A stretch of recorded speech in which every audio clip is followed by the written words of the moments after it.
I never thought that Mother's Day would end up being the day my daughter publicly disowned me. Not in a fight, not in a private message on Instagram. That morning, I didn't get a single message from Madison. No Happy Mother's Day, no call, not even a damn forwarded meme. I sat there staring at my phone like a fool, refreshing my notifications every 10 minutes. By noon, I told myself maybe she was just busy. I even chuckled, trying to be lighthearted about it.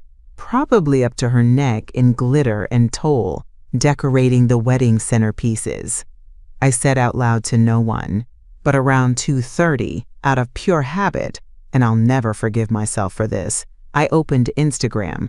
There she was, beaming, holding a flute of champagne, wrapped around her fiancé Jason's mother, that woman I've spoken to twice. The caption read, "Happy Mother's Day to my real mom. Couldn't do this wedding without you."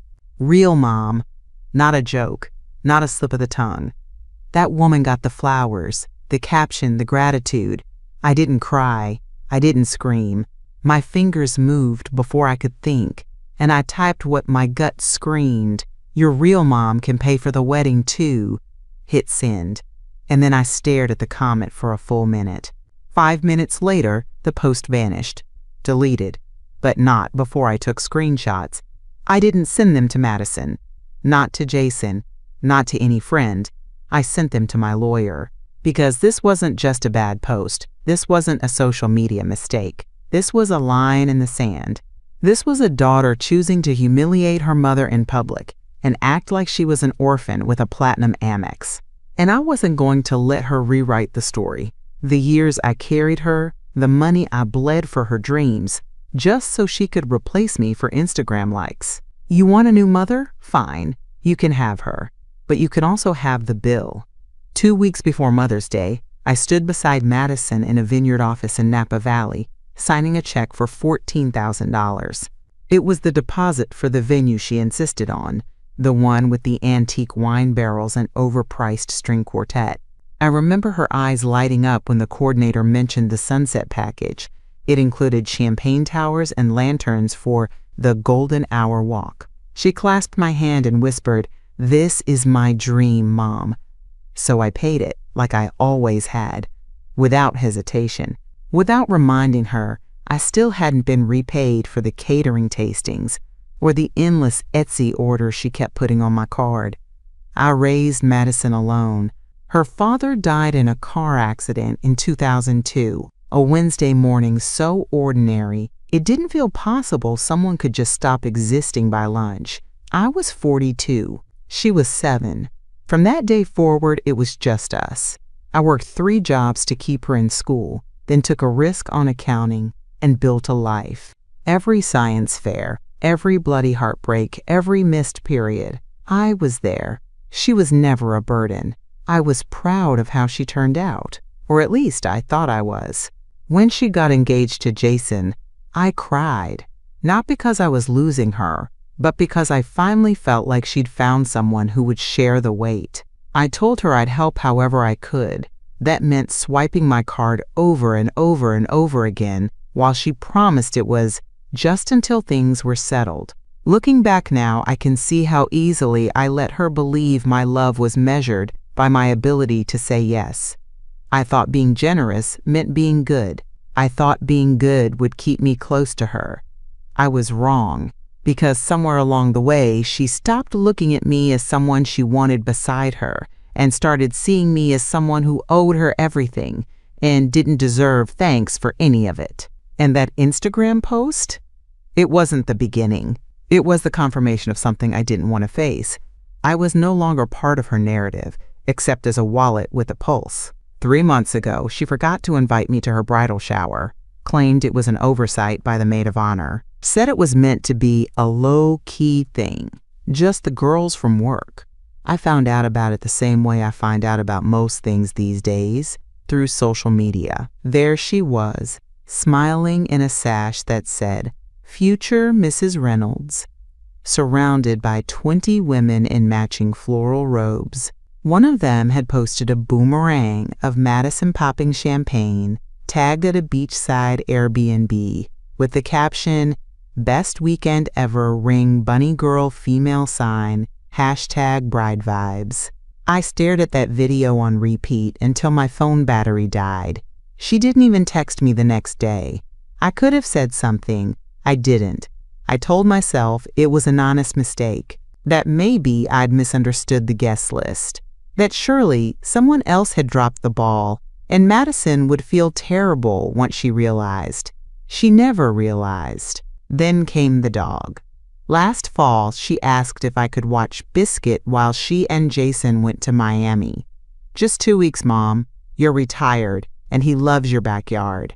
I canceled my book club, rearranged a dentist appointment, and even bought special hypoallergenic treats, because the last time he stayed over, he had an upset stomach. When they came back, Madison gave me a candle from the airport gift shop and joked that I owed her, since I got to enjoy a cute dog without paying vet bills. I smiled through my teeth and told her it was no trouble at all. But it was. And the thing is, I noticed how she spoke to me had started to change. Not abrupt, not overt, just thinner, dismissive. She stopped calling unless she needed something. Our conversations were reduced to logistics, deposits, appointments, errands. I became a service provider, not a mother. Still, I said nothing. I held on to hope like it was a raft. I told myself, she's stressed, weddings make people selfish, it'll pass. But that Mother's Day post, that wasn't stress. That was clarity. That was her telling the world who she believed earned the title of mother and who didn't. I didn't just raise her. I made her life possible. She has a college degree because I sold my engagement ring and took night shifts cleaning office buildings. She wears designer shoes because I wore Payless until my bunions made walking a chore. And her fiancé, Jason, the one she praises for building his company from the ground up, that company wouldn't exist without me. 2 years ago, they came to me after Thanksgiving dinner. Jason's startup had hit what he called a temporary liquidity bottleneck.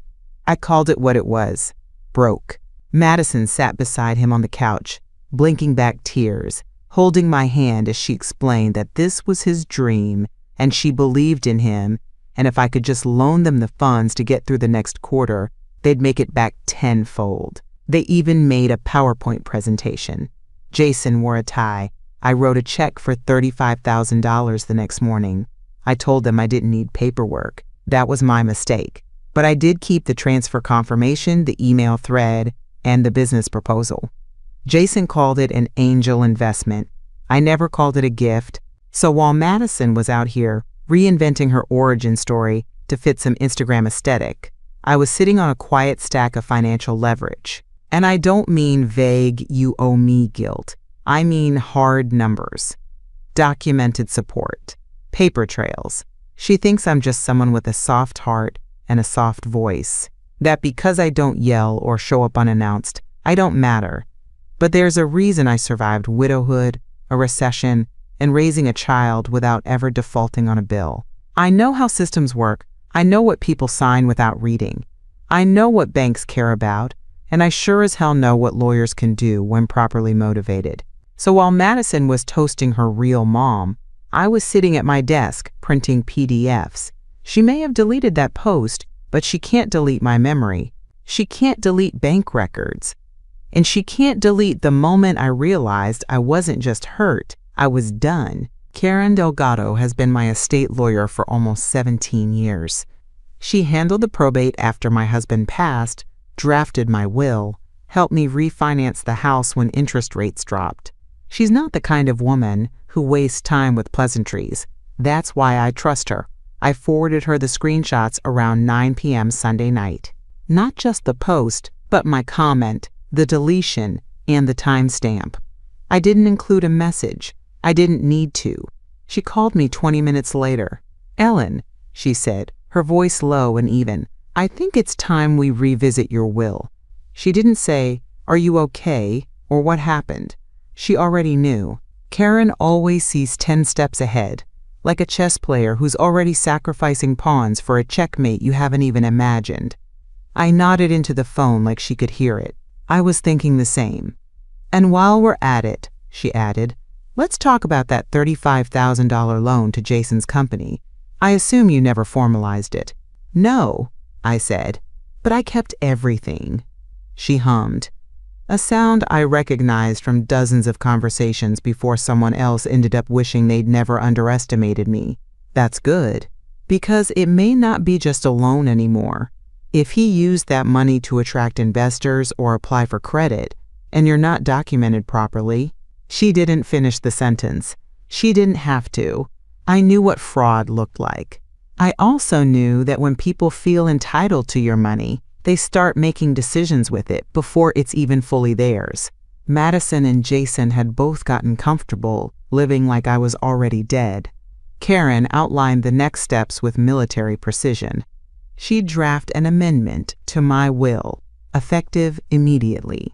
She'd prepare a formal demand for repayment of the loan, tied to business documentation I would forward within the next 48 hours. And we'd begin the process of untangling any remaining financial ties I had to the wedding. No emotional responses. She reminded me, no calls, no texts, just documents. I looked at the phone in my hand. Finally, someone was treating this like what it was. Not a family argument, but a breach of trust with financial consequences. Karen asked me to write it all down, not just what I wanted to stop, but what I wanted to reclaim. Clarity protects you when emotions try to drag you back into the mess.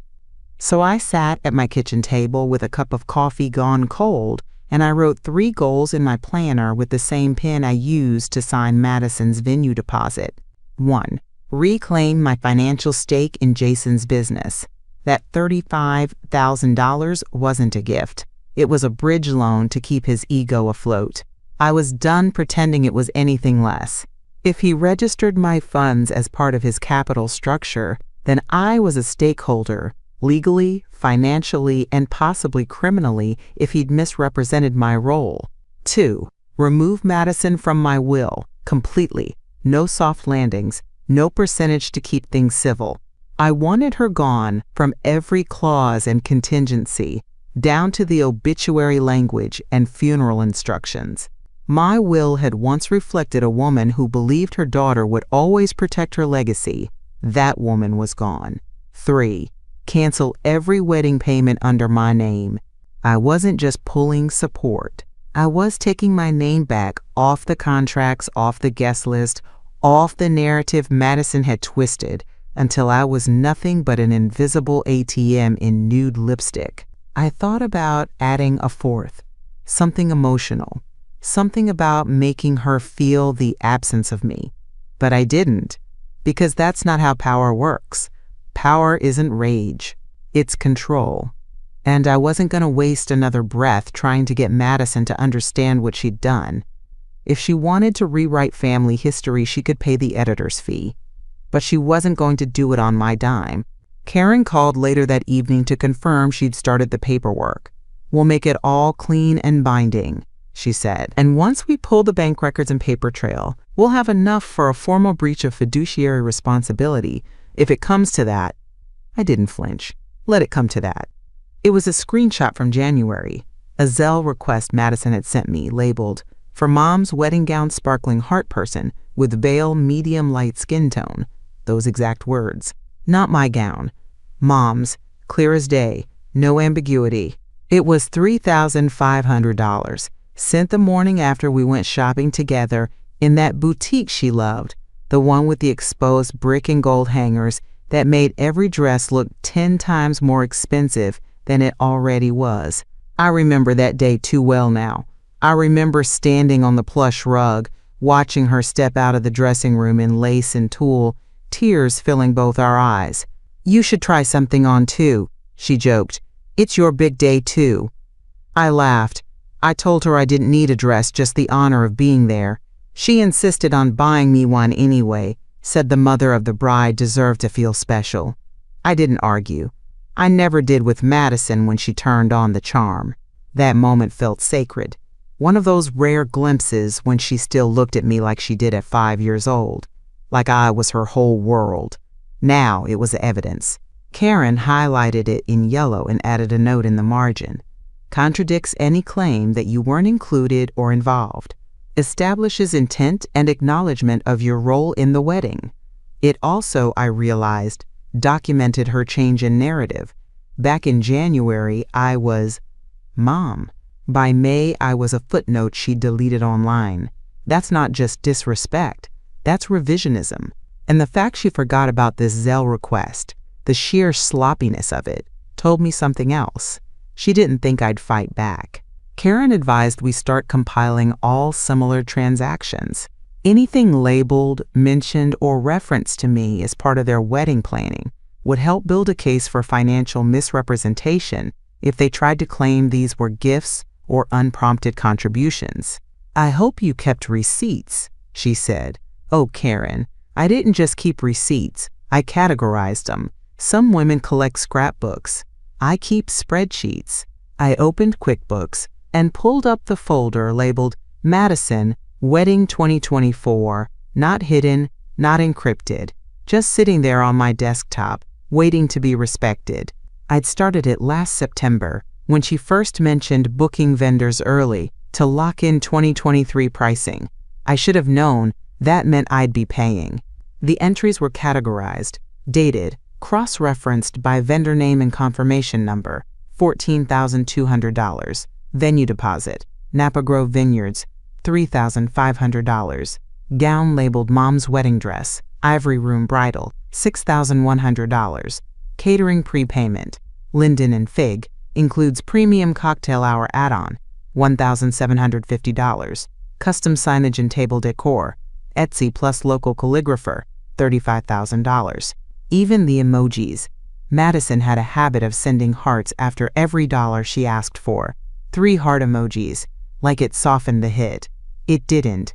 What it did do, however, was create a clear trail of consent request and acknowledgement. That matters in court. Karen confirmed it. You're not just a mother who gave too much, she said. You're a financier who documented terms. Even if they didn't sign, their digital acknowledgements hold weight, especially when paired with evidence of reliance.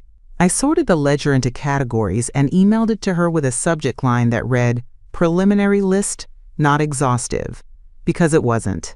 I still had receipts to comb through, emails, calendar invites, photos of me attending venue tours and tastings, proof that I was not some absentee parent they could erase with one Instagram caption.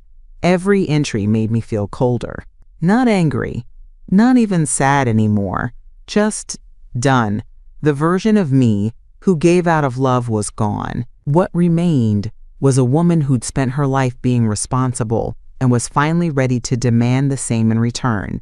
It came at 11:12 p.m. I was already in bed, reading through an old cookbook I'd once thought of giving her as a bridal gift. The phone lit up on my nightstand, and for a moment, my chest tightened with something close to hope. But the moment I saw her name, I knew better. That was immature. You embarrassed me in front of Jason's family. What you did was cruel.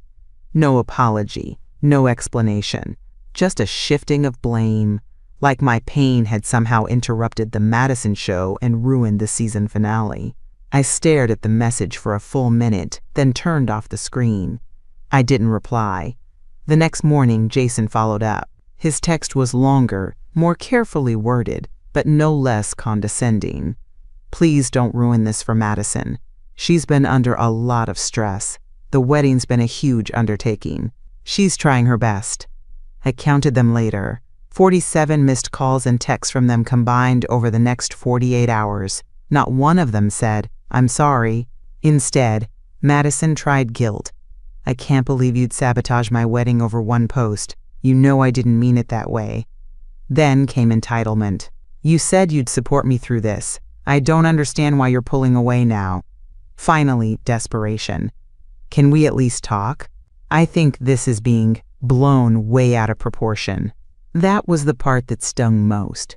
The idea that this fracture was somehow equal, mutual, that I'd simply misunderstood being erased in public by the daughter I had once carried on my back through snowstorms to daycare. She wanted to talk only after her image began to crack. She wanted my silence, not my forgiveness. Karen reminded me not to respond. Let them feel your absence. Document everything. If they escalate further, we'll need a record of tone, language, and any perceived threats. So I left the messages on read, the same way she'd left me on read, on every birthday, every skipped holiday, every chance she had to treat me like a mother instead of a credit line with lipstick. Karen and I met in her office that Friday morning. She'd had her paralegal print and tab every financial contribution I'd made to the wedding, the business, and anything else Madison or Jason had touched in the last 2 years. It was a thick manila folder, the kind that made judges sit up straighter and defendants sweat. We spread the documents across her conference table. Each page a piece of the story they thought they could write without me. The venue deposit, paid for my brokerage account, clearly traceable. The gown and catering, tied to my checking account with itemized merchant receipts and Madison's cheerful texts saying, "Thank you, Mom. You're the best 2 hearts." But the real issue, the one Karen zeroed in on, was the $35,000 Jason had taken for his startup.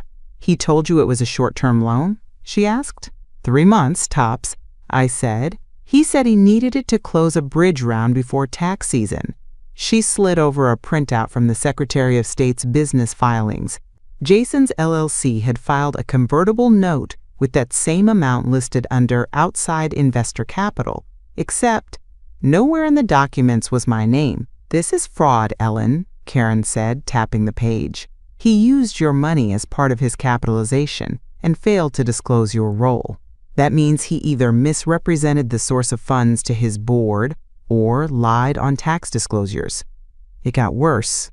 Karen's associate had pulled Jason's bank statements from Discovery Prep, and there it was, in black and white. He'd spent a portion of my funds on a website redesign, 2 networking retreats in Lake Tahoe, and a subscription to some leadership coaching program. Not $1 went toward repayment.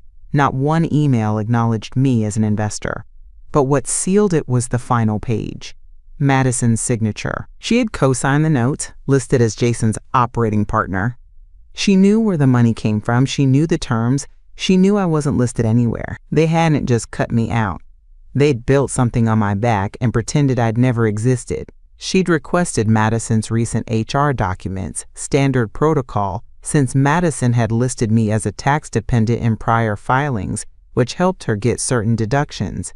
Karen wanted to be thorough in case this escalated into an IRS issue. What she found wasn't just careless, it was calculated. Madison had updated her emergency contact information 3 weeks ago. She'd listed her future mother-in-law, Denise Reynolds, as her primary next of kin and emergency medical contact. Not surprising after that "real mom" caption. But then Karen's voice dropped lower. She also changed her insurance beneficiary. I didn't understand at first. "Life insurance?" I asked. "Yes. Her employer provided policy. You were previously listed for 80%. As of April 18th, you've been removed entirely, replaced by Denise." That wasn't a clerical update. That was a decision. A final rewriting of who counted and who didn't. The same week, Madison texted me, asking if I could front the final payment for the photographer. I hung up and sat in my kitchen with the lights off, the hum of the refrigerator the only sound. I thought about the time she was 12 and broke her arm at soccer practice. How I sprinted across that field barefoot, not even realizing I'd left my purse, my keys, everything behind. I remembered filling out those emergency contact forms every year through high school and college, how she never once questioned who would come if something went wrong. And now she didn't even consider me family. She still used my money, still expected my signature, but in every meaningful way, in every legal and emotional document, she had erased me, quietly, like I was a file she deleted from her desktop. It wasn't just cold, it was final. I stopped crying sometime after midnight, not because the pain passed, but because something inside me turned solid. You don't fight for someone who's already chosen to forget you, but you do protect yourself from the fallout of their choices. There were dozens of them, birthday wishes with little inside jokes, photos of her as a baby in the polka dot overalls she loved, texts about books I thought she'd enjoy. One from last year just said, "Thought of you when I saw this today, yellow heart," with a picture of a necklace shaped like a small golden heart. She never replied. Or maybe she had, once or twice, with a thumbs up emoji or a "thanks, been super busy," but mostly it was silence. And I had called that space. I had told myself she was busy, important, building a life, the kind of life I had fought for her to be able to have. But looking at those messages now, I saw them for what they were, a woman begging to still be needed and being politely ignored. I stared at a photo of her from second grade, the one where she's wearing a glittery cape and holding a plastic wand, beaming at the camera like she ruled the world. She had always been dramatic and charming and quick, and I had loved that about her, even when it exhausted me. But love wasn't enough anymore, not when it came at the cost of my dignity, not when my silence was interpreted as consent to be erased. And still, God help me, there was a part of me that wanted to fix it, to go back, to make her see me again. But that part of me didn't get a vote anymore, because this wasn't just about a hurt mother. This was about a woman being stripped of her legal standing, her financial control, her role in a family she built from scratch. I wasn't going to beg to be included in a life that clearly had no room for me. I didn't want her guilt. I wanted her to understand that there would be consequences, not punishments, but clarity.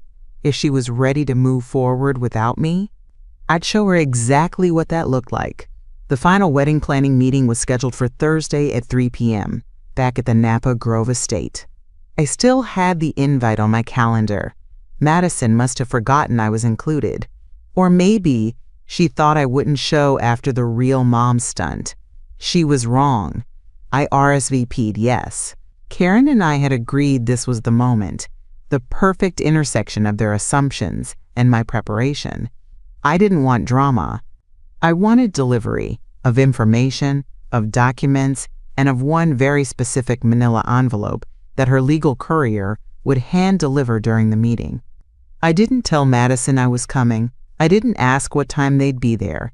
I simply arrived early, signed in with the coordinator, and took a seat in the vineyard's glass-walled conference room overlooking the rows of grapevines that I had paid to tour 3 times before she ever said thank you. I had my leather planner, my tablet, and a flash drive labeled Final Contributions. At 3:07, they strolled in, Madison with her hair in that high-polished bun she wears when she wants to look composed, and Jason wearing the same nervous energy he always carries around financial matters. He looked like a man trying not to sweat through linen. Madison barely looked at me. "Oh, you're here," I smiled. Of course, still listed as a stakeholder. The wedding planner, oblivious to the tension, opened her laptop. "So we'll finalize the vendor payments today. There were a few upgrades Jason mentioned. Valet service, floral arches, and a signature cocktail hour?" She turned to me. "Are you still covering that portion, Ellen?" I could feel Madison tense. Jason's knee bounced under the table. I waited half a breath. "Actually," I said, sliding the flash drive across the table, "no. I'll be stepping back financially, effective immediately." And right then, on cue, the courier stepped in through the glass doors, walked directly to Jason, and placed the envelope into his hands. Madison stared at it like it might bite her. Jason looked like it already had. Jason didn't open it right away. He just stared at the envelope like it had ruined his appetite. Madison leaned in, whispering something sharp behind her teeth.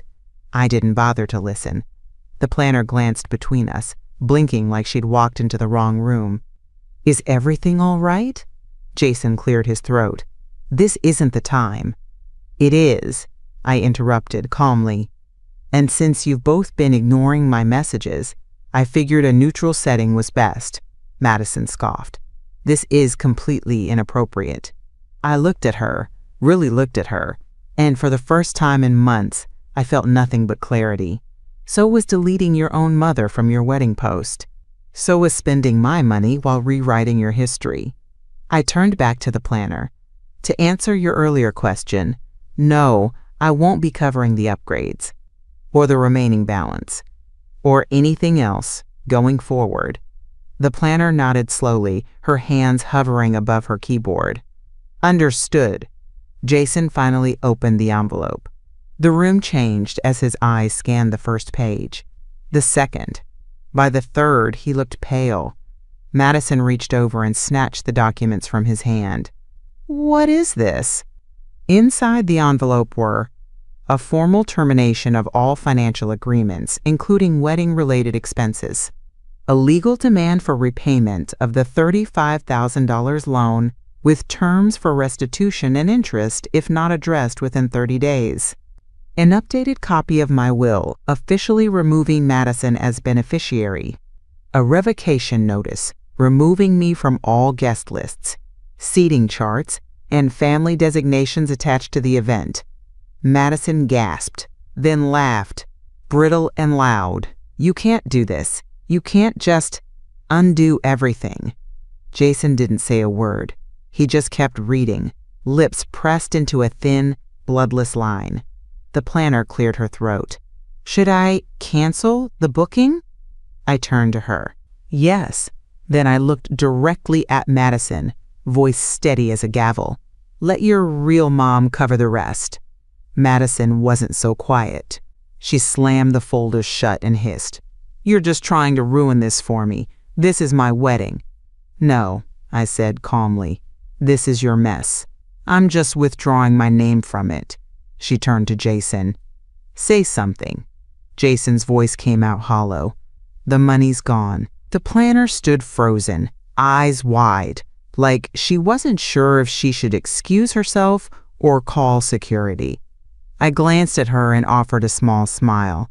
You're fine to step out. This isn't your fight. She left in a rush, quietly pulling the glass door closed behind her.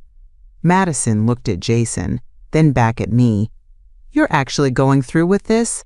You're demanding the money back? From your own daughter? I didn't flinch. From the man who signed a business proposal, accepted a wire, used it in a convertible note filing, and failed to list me as an investor. Yes. Jason finally met my eyes. I didn't know what I was doing back then. I thought it was informal. Then you shouldn't have spent it like it wasn't. I reached into my planner and pulled out a printed photo. It was from the night of their engagement.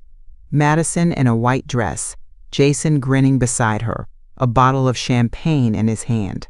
Behind them, on the kitchen counter, was the envelope I had given them that night, the check for $35,000. I believed in you, I said, looking straight at him. But belief is not a blank check. It has limits. Madison crossed her arms, defiant. So what, you're going to sue your own child? I stood, smoothing my blouse. No, I'm going to collect what's owed to me. Whether it comes from a lawyer, a lien, or a settlement is up to you. Jason looked like he wanted to disappear into the floor. Madison just stared, furious but unsure where to throw it. That was the moment it shifted. They weren't mad at me. They were scared of what I'd built without them noticing. Jason slumped in his chair, gripping the edge of the table like it might anchor him. His mouth opened twice before any words came out. We didn't mean to take advantage of you. We just didn't think it was all that formal. Karen appeared on the screen just then, projected onto the vineyard's oversized monitor via Zoom. She'd scheduled herself to join remotely, not to participate, but to observe. Until now. Actually, Karen said, her voice cool and clipped, it was formal. Your signatures, your email correspondence, and the bank transfers all support that. This wasn't a gift, Mr. Reynolds. It was a secured investment, and you failed to disclose it legally or ethically. Madison whipped around to face the screen. This is insane. You're our lawyer, too. Karen smiled, not kindly. Incorrect. I represent Ellen, and I have from the beginning. Silence. A silence thick enough, you could feel Madison's image of herself crack a little. The wedding planner knocked once before cautiously peeking back in. Sorry to interrupt, but I do need to confirm. Are we canceling the booking, or should I hold it in pending status? I turned to her. Calm, clear. Yes, cancel it. I didn't look at Madison when I said it. I looked at Jason.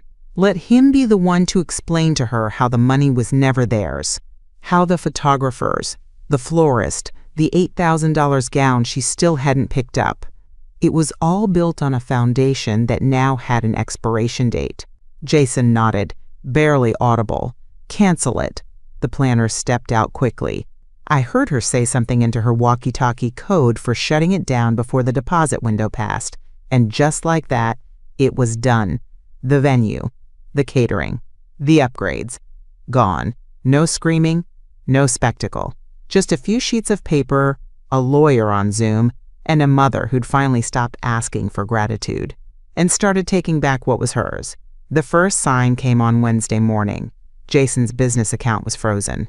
Karen had filed a notice of pending litigation, citing improper reporting of investment funds and failure to disclose stakeholders. That gave the bank cause to halt all outgoing transactions. The second sign came via social media, the same place Madison had tried to rewrite me out of her life. The maid of honor, a girl named Alyssa, posted a TikTok that went semi-viral before she deleted it. It was just a few seconds long, a screenshot of the infamous Real Mom post, followed by my comment, then a caption written in white block letters. Plot twist. Mom was the one paying for the wedding. She pulled the plug. Hard. Nail polish medium light skin tone, #action shave consequences. It got over 60,000 views in 2 hours. I didn't post a word. I didn't comment. I didn't like anything. I didn't need to. People filled in the blanks just fine without me. Madison's friends started to drop off. I saw the follower count on her wedding Instagram dip. Vendors began tagging her in polite, just confirming cancellation per client request posts. There was no wedding website anymore. The registry vanished overnight. Even Denise, her real mom, called me. It was a voicemail I didn't expect. Her voice was shaking. Ellen, I didn't know about any of it. Madison told me you didn't want to be involved, that you were bitter. I'm so sorry. I didn't return the call, not because I wanted to be cruel, but because there was nothing left to say. When people believe a lie long enough, they become part of it. Denise let Madison paint a new version of our story, and she liked the role it gave her, the beloved matriarch in a fairy tale that wasn't hers to claim. But real stories have roots, and mine go deeper than Madison ever imagined. Let the public whisper. Let them piece together what happened through rumors and receipts. I wasn't hiding anymore. I just wasn't explaining myself either. Jason received the formal demand letter by certified mail on Friday. Karen had laid it out in unambiguous terms. Repayment of the $35,000 or legal proceedings would begin within 21 days. Interest applied. All correspondence admissible in court. He didn't respond. Not to me, not to Karen, but his company accountant did. Turns out, she'd been kept in the dark about the origin of those funds. Once she saw the documentation we submitted, she filed her own complaint with the IRS, flagging Jason's financial filings for the last 2 quarters. Madison, meanwhile, lost almost everything tied to the wedding. The venue canceled. The photographer withheld the deposit after reviewing the cancellation clause, one she'd insisted I sign for. The caterer backed out and kept the tasting fee. Every contract had been in my name, and I revoked all of them. She posted a short statement on her Instagram story, white background, black text. Due to unforeseen circumstances, we are postponing the wedding. No apology, no clarification, just silence where her fantasy used to be. She still hadn't spoken to me, not directly, not even to yell, but through the paper trail, the contracts, the financial knots she didn't know how to untie. I think she finally understood what she'd done. She had tried to erase me, and instead, she erased her own foundation.